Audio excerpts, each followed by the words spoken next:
Singapore Asia की सबसे छोटी कंट्रीज में से एक है, जहां की पॉपुलेशन दिल्ली के बराबर है। ये शहर ही एक अपने आप में पूरी की पूरी कंट्री है और डेवलप्ड हो चुका है। इंडिया से सिंगापुर के लिए आपको सबसे सस्ती फ्लाइट कोलकाता, चेन्नई और हैदराबाद से मिलती है और 1-2 महीने एडवांस में आप रिजर्वेशन करवा लेंगे और वो भी सिर्फ कैबिन लगेज के साथ में, तो आपको ये सबसे चीपेस्ट पड़ेगी। इस वजह से पूरी जर्नी में 8 से 10 घंटे या 20 घंटे तक भी आपको लग सकते हैं, क्योंकि यहाँ की जो फ्लाइट होती है वो कनेक्टिंग फ्लाइट होती है। तो फाइनली सिंगापुर में पहुंच गई हूँ और यहाँ आते ही जो पहली फीलिंग आपको आएगी वो आएगी कि भाई अपनी कैपिटल दिल्ली में पहुंच गए हैं। सड़कें कुछ ऐसी ही दिखाई देगी, बाकी आगे चल के देखते हैं एयरपोर्ट कैसा है।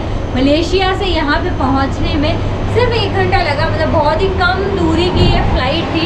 जल्दी से ये डिस्टेंस कवर हो गया है, पहुँच गए हैं। यहाँ पे भी बड़ा लंबा इंतज़ार है, क्यों वो भी आगे बताएंगे। और यहाँ पे भी बहुत कुछ इंटरेस्टिंग होता है, यानी एयरपोर्ट पे भी करने को बहुत कुछ है। क्या है वो आगे जानेंगे। सिंगापुर में आपका इंडियन सिम काम नहीं करता है, लेकिन यहाँ पे जगह जगह पे आपको वाईफाई की सुविधा मिल जाएगी, जिससे आप चाहें तो अपने सिम का पैसा बचा सकते हैं। लेकिन अगर आप सिम के बिना या इंटरनेट के बिना कुछ पल भी नहीं काट सकते हैं, तो आप यहाँ से सिम खरीद भी सकते हैं।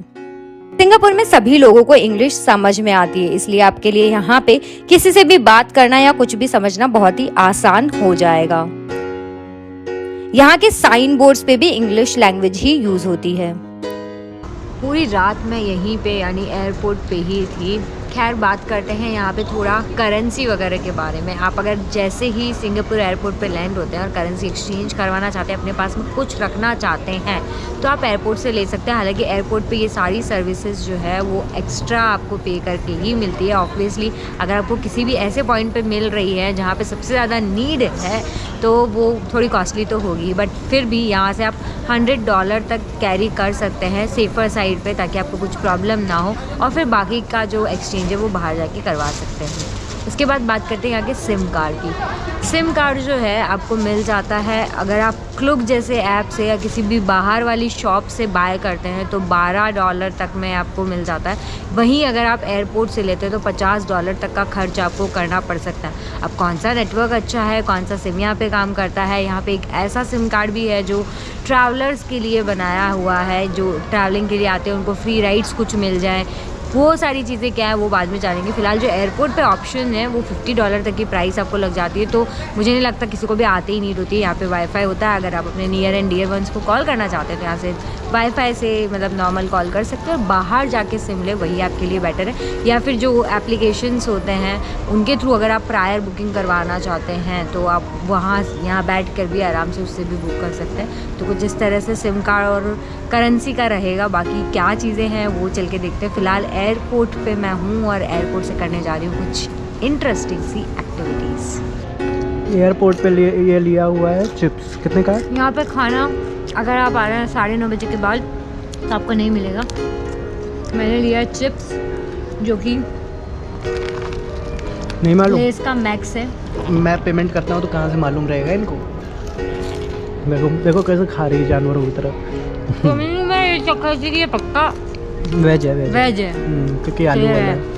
तो ये लेज़ का पैकेट मिला है लगभग ₹250 का, और ये जो है अब 250, ये इंडिया में मेरे ख्याल से कितने का, 100 वाला है ये ना। हाँ। इंडिया में 100 का मिलता है। और ये मैंने प्रोटीन बार लिया है। ये चीज़ें इंडिया से सस्ती मिलेगी आपको। ज्वेल में होती है बहुत सारी एक्टिविटीज़, जिसके लिए आप बुकिंग चाहे तो एडवांस में कर सकते हैं और चाहे तो यहाँ पे आके रिसेप्शन पे कर सकते हैं। यहाँ पे अगर आप डायरेक्ट एयरपोर्ट से आते हैं, क्योंकि नॉर्मली सब लोग यहाँ पे एयरपोर्ट से ही आएंगे, क्योंकि ये सिटी से ऑलमोस्ट 24 किलोमीटर 24 किलोमीटर के डिस्टेंस पे है, तो यहाँ पे आपको सबसे ज़्यादा प्रॉब्लम आएगा लगेज का, कि भाई लगेज कहाँ ड्रॉप करें। यहाँ पे लेवल 1 पे यानी सबसे नीचे जो बना हुआ है वहाँ पे आप लगेज ड्रॉप कर सकते हैं, दैट इज़ चार्जेबल। हमारे इंडिया जैसा नहीं है कि भैया प्लीज़ थोड़ी देर बाद में हमको जाना है, रिसेप्शन पे सामान रख लो हम बाद में आ जाएंगे। यहाँ पे चार्जेबल है और हर किसी जगह पे आप लगेज यहाँ पे ड्रॉप करना वैसे अलाउ नहीं है। आप अपनी रिस्क पे कर सकते हैं आपको जो लगे, बट नॉर्मली अलाउ नहीं है। और जो चार्जेस हैं बड़े वाले बैग के लिए जिसका वेट अनलिमिटेड होता है $15 है 24 आवर्स के लिए, और छोटे बैग के लिए $10 फिक्स चार्ज है। किसी तरह का कोई बार्गेनिंग, किसी तरह का कोई नेगोशिएशन नहीं होता है। लगेज आप ड्रॉप करके फिर 24 आवर्स तक आराम से घूम फिर सकते हैं। अगर मान लो आपकी फ़्लाइट लेट है, आप यहाँ पे पहले आ जाते हैं, या फिर आपकी फ़्लाइट वाले दिन आपके पास बहुत ज़्यादा टाइम है, दोनों ही ऑप्शन में आप ये चीज़ अवेल कर सकते हैं। यहाँ के एयरपोर्ट से बाहर आते ही आपको मेट्रो से MRT के नाम से जाना जाता है टर्मिनल 3 पे मिल जाएगी। एक टर्मिनल से दूसरे टर्मिनल तक जाने के लिए यहाँ पे फ्री शटल की सुविधा होती है। मेट्रो के सफर के लिए आपको कार की आवश्यकता होती है। सिंगापुर का एयरपोर्ट सिंगापुर शंघाई एयरपोर्ट के नाम से जाना जाता है और यहीं पर ही बना हुआ है ज्वेल, जो कि सिंगापुर का मेन अट्रैक्शन है। और यही प्लेस आप अपने पहले दिन यानी एयरपोर्ट पहुंचते ही कवर कर सकते हैं, क्योंकि एयरपोर्ट सिटी से काफी दूर है। ब्रिज बिल्कुल ऐसा है कि आपको ये जो व्यू दिख रहा है, ये यहाँ पे आने के बाद में और पास से और ज़्यादा खूबसूरत दिखाई देगा। ब्रिज बिल्कुल ग्लास का बना हुआ है, नीचे हालांकि बिल्कुल क्लियर दिखाई देता है। आप बिल्कुल ट्रांसपेरेंट तो नहीं बोल सकते हैं, बट फिर भी इस साइड से आपको बिल्कुल क्लियर दिखाई देने लगता है। तो इस ब्रिज की जो राइड है, इस ब्रिज पे आप जो चलते हैं, हालांकि 50 मीटर का ये ब्रिज बना हुआ है, जिससे आप एक छोर से दूसरे छोर पे पहुँच जाते हैं। और अगर मुझे पूछे आप कि $13 में ये वर्थफुल है या नहीं, आपको ये करना चाहिए कि नहीं, तो मेरे हिसाब से सिर्फ इस एक्टिविटी के लिए तो नहीं करना चाहिए। लेकिन क्योंकि कॉम्बो पैक लिया गया है, तो $40 में ओवरऑल मैं कंक्लूड करूँगी आगे कि ओवरऑल इस पूरी राइड को करने का मज़ा क्या है। बाकी ये अभी तक का मेन अट्रैक्शन है, और इसकी सबसे प्यारी फ़ोटोज़ नीचे से आती है। इसी के बगल में मिरर मेज भी बना हुआ है। अभी मेरे पीछे जो है ये एक गार्डन, जो मुझे इस पूरे पार्क में सबसे ज़्यादा अच्छा लगा। वो नीचे से निकल रहा है धुआं और बच्चे बिल्कुल फुल ऑन मस्ती कर रहे हैं। तो अगर आप बच्चों के साथ आएंगे तो वो फुल ऑन एंजॉय करेंगे। मतलब अगर आप फैमिली ट्रिप पे आ रहे हैं तो आपको काफ़ी ज़्यादा मज़ा आएगा। लेकिन अगर आप सोलो ट्रिप पे आ रहे हैं तो यहाँ अभी फ़िलहाल करने को कुछ भी नहीं है। तो मतलब ओवरऑल ये जो $40 था वो बिल्कुल भी वर्थफुल नहीं है। अगर आप मतलब आ रहे हैं सोलो या फिर एज कपल, कुछ बहुत ज़्यादा करने को है नहीं। लेकिन अगर आप बच्चों के साथ आ रहे हैं तो उनको मज़ा आएगा, क्योंकि काफ़ी डिफरेंट चीज़ें उनको देखने को मिलेगी। और अगर आप किसी हमारे इंडिया की टायर 2 सिटीज़ से हैं, मतलब मेट्रो सिटीज़ से नहीं है, तो भी आपको यहाँ पे मज़ा ज़रूर आएगा। 7-Eleven के बाहर मैं खड़ी हूँ। ये एक बहुत ही पॉपुलर बोल सकते हैं आप यहाँ का सुपरमार्केट टाइप का है, और यहीं पे आपका जो मेट्रो कार्ड है उसको आप रीफ़िल भी करवा सकते हैं, जिसमें रिचार्ज भी करवा सकते हैं। तो मैंने भी $10 का करवाया, उसमें 0.5 जो एक्स्ट्रा लगा है वो आप बोल सकते हैं सर्विस टैक्स है।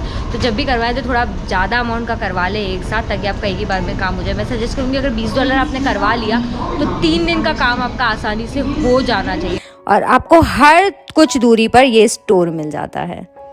इस कार्ड के थ्रू आप बस में भी जर्नी कर सकते हैं। वैसे पूरे सिंगापुर के ज़्यादातर टूरिस्ट प्लेसेस सेंटोसा नाम के स्थान पर है, और इसके लिए आपको हार्बर फ्रंट मेट्रो स्टेशन तक पहुंचना होता है, जहां वीवो सिटी मॉल है, और यहीं से आपको सेंटोसा के लिए फ्री मोनोरेल मिलती है। तो जैसे ही आप पहुंचते हैं सेंटोसा, तो यहाँ पे एक नेक्स्ट राइड आपका वेट कर रही है। नेक्स्ट राइड कौन सी है? वो है यहाँ से जो दिख रही है ऊपर की तरफ, यानी कि आपको जाना है स्काई की तरफ, और यहाँ से निकल के जाएंगे हम यूनिवर्सल स्टूडियो, और वहाँ से फिर एक और राइड। तो काफ़ी मज़ेदार है, काफ़ी अच्छी वाइब्स है और बहुत एडवेंचरस वाइब्स है। और इसी के साथ साथ मैंने यहाँ से ले लिया है ये सिंगापुर वाला बैग। हालांकि काफ़ी कॉस्टली है, $6 का बैग है, बट एक सोचा थोड़ा सा कुछ खरीद लिया जाए तो ये मैंने लिया। बाकी अभी फटाफट से चलते हैं, कूपन्स को रिडीम करवाते हैं, क्योंकि जैसे जैसे आप आगे बढ़ते हैं वैसे वैसे आपका ये पट्टा जो है ये भी बदलता जाएगा। सेंटोसा में घूमने के लिए वैसे तो बहुत सारे प्लेसेस है, लेकिन इनमें सबसे पॉपुलर है यूनिवर्सल स्टूडियो। बैक साइड में सर्कस शुरू हो गया है, बिल्कुल फुल ऑन वाइब्स जो है सर्कस वाली प्लस क्रिसमस वाली, दोनों बिल्कुल परफेक्ट आ रही है। ओवरऑल बहुत मज़ा आ रहा है। सबसे ज़्यादा मज़ा मुझे डांस और ये देखने में आया है। बाकी राइड्स तो है ही, लेकिन ये जो ओपन में हो रही है इसका भी अपना ही अलग एडवेंचर है, अपना ही एक अलग मज़ा है, अलग ही वाइब्स है। तो मैंने अभी तक 2 राइड्स ऑलरेडी कंप्लीट कर ली, और थर्ड राइड के लिए मैं आ चुकी हूँ, जिसका नाम है ट्रेजर हंट। बहुत ज़्यादा यहाँ पे लाइन लगी हुई है, ऑलमोस्ट 50 मिनट का वेट टाइम है। अंदर जाके देखते कुछ ना कुछ स्पेशल तो होगा ही, तभी इतनी राइड। और यहाँ पे दो तरह के पास चलते हैं, एक नॉर्मल पास और एक एक्सप्रेस पास। तो इस वाली राइड में वो जो एक्सप्रेस पास होता है वो भी काम नहीं करता है, तो ऑब्वियसली कुछ ऐसा कुछ तो होगा, खजाना है या फिर कुछ रोडीज टाइप की फीलिंग आएगी, या एग्जैक्टली क्या होगा। मज़ा वैसे तभी आता है जब आपको पता ना हो कि क्या है। तो आप भी मतलब अगर यहाँ पे आने वाले हैं तो वीडियो को थोड़ा सा देखिएगा, उसके बाद आप समझ जाइएगा कि इस तरह का है बस, और फिर आ जाइएगा राइड करके। तो मैं आपको ज़्यादा नहीं दिखाऊंगी, थोड़ा सा दिखाऊंगी ताकि सस्पेंस बरकरार रहे। यहीं पर है सी एक्वेरियम, जो कि बहुत ही प्यारा है और बहुत ही अलग ही दुनिया में होने का आपको एहसास दिलाता है।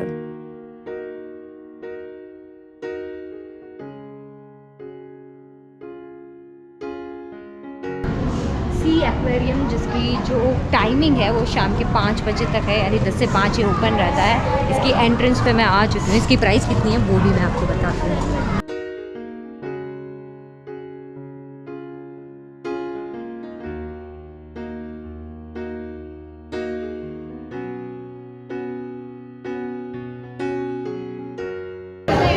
सी एक्वेरियम के अंदर में आ गई हूँ, और यहाँ पे वैसे तो मैंने बहुत स्कूबा किया है, लेकिन फिर भी जो वाइब सारी है वो एंटायरली डिफरेंट है। यहाँ जो फिश के टाइप्स दिख रहे हैं, इतनी बड़ी बड़ी फिश आपको यहाँ पे दिखाई देगी, जो आप नॉर्मली कभी भी स्कूबा में तो नहीं देख सकते। और यहाँ पे फिश के बहुत टाइप है, बहुत काफ़ी इंटरेस्टिंग और काफ़ी मज़ेदार ये जगह है। विंग्स ऑफ टाइम यानी समय के पर अब यहाँ पे क्या होगा, कौन सा शो चलेगा वो जो नहीं पता, लेकिन यहाँ की जो राइड थी बहुत छोटी सी थी लेकिन बहुत प्यारी सी थी। मतलब मोनोरेल है, सिर्फ 2 बोगी वाली ट्रेन है और बिल्कुल कलरफुल वाली, वो भी अपने आप चलती है, बिल्कुल ऑटोमेटिक है। और इस ट्रेन से मैं पहुँचने वाली हूँ पॉइंट पे जहाँ पे मतलब ये सब कुछ होगा। अब क्या होगा एग्जैक्टली वो नहीं पता, प्राइस मैं आपको जाके बताती हूँ। फिलहाल अभी तक जो यूनिवर्सल स्टूडियो का एक्सपीरियंस रहा है वो काफ़ी अल्टीमेट रहा है। कुछ राइड्स हालांकि मिस हो गई बिकॉज बहुत ज़्यादा भीड़ थी और लगेज भी था, तो लगेज के लिए लोकर का पैसा मेरे पास नहीं था तो मैंने वो स्किप कर दिया। बाकी अभी आगे चलते हैं और राइड्स को एंजॉय करते हैं। आगे जाके क्या है उसमें मुझे नहीं पता, लाइट है, विंग्स टाइम पे बैठ के कहीं उड़ने वाले हैं या क्या होने वाला है वो तो आगे जाके पता चलेगा। आज पूरा सस्पेंस बना हुआ है, कुछ नहीं पता है क्या होने वाला है नेक्स्ट। चलते हैं बाकी, आप तब तक मोनोरेल को देखिए, काफ़ी इंटरेस्टिंग लगेगी। मैं आ चुकी हूँ बीच स्टेशन पे और जहाँ पे मुझे मिला है इंडियन वेज फूड, क्योंकि नॉर्मली यहाँ पे आपको वेज फूड मिलना बहुत डिफ़िकल्ट है और उसमें भी इंडियन मुझे यहाँ पे टेस्ट का मिल गया। इंडियन लोग ही इसे चला रहे हैं। $10 की थाली है ये, जिसमें मुझे राइस मिला है, पराठा एक मिला है, मिक्स वेज है, चना मसाला है, गुलाब जामुन और रायता है। तो $10 में यहाँ के हिसाब से काफ़ी सही है। अगर आप चाय लेना चाहते हैं तो भी आपको यहाँ पे मसाला चाय $3 में मिल जाएगी। तो काफ़ी प्राइस जो है इस ऑब्वियसली इस प्लेस के हिसाब से काफ़ी जेन्युइन है। बाहर भी सिंगापुर में मोस्टली आपको यही प्राइसेस मिलेगी, सिर्फ लिटिल जो इंडिया है उसको छोड़ के। तो काफ़ी अच्छा है। अभी फ़िलहाल खाते हैं क्योंकि सुबह से लगी है ज़ोरों की भूख, और उसके साथ ये योगार्ट मैंने लिया है 7-Eleven से। 7-Eleven यहाँ का एक बहुत ही फेमस स्टोर है, यहाँ पे आपको मोस्टली चीज़ें मिल जाती है लेकिन नॉनवेज ज़्यादा मिलता है। तो अभी खाते हैं फटाफट से और फिर जाएंगे फाइनल लास्ट जो आज की राइड है या आज का जो लास्ट आप बोल सकते हैं एक्टिविटी है वो करने के लिए।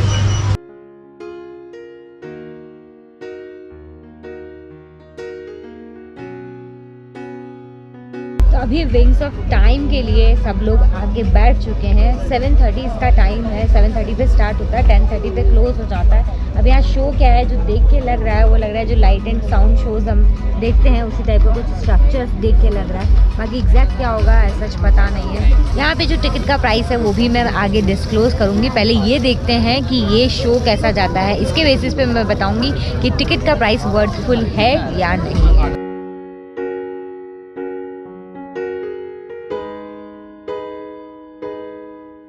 नेक्स्ट पार्ट में जानेंगे सिंगापुर के दूसरे टूरिस्ट प्लेसेस के बारे में और साथ ही साथ यहाँ घूमने का खर्च और होटल के बाकी सारे डिटेल्स। तो नेक्स्ट पार्ट देखना मत भूलिएगा।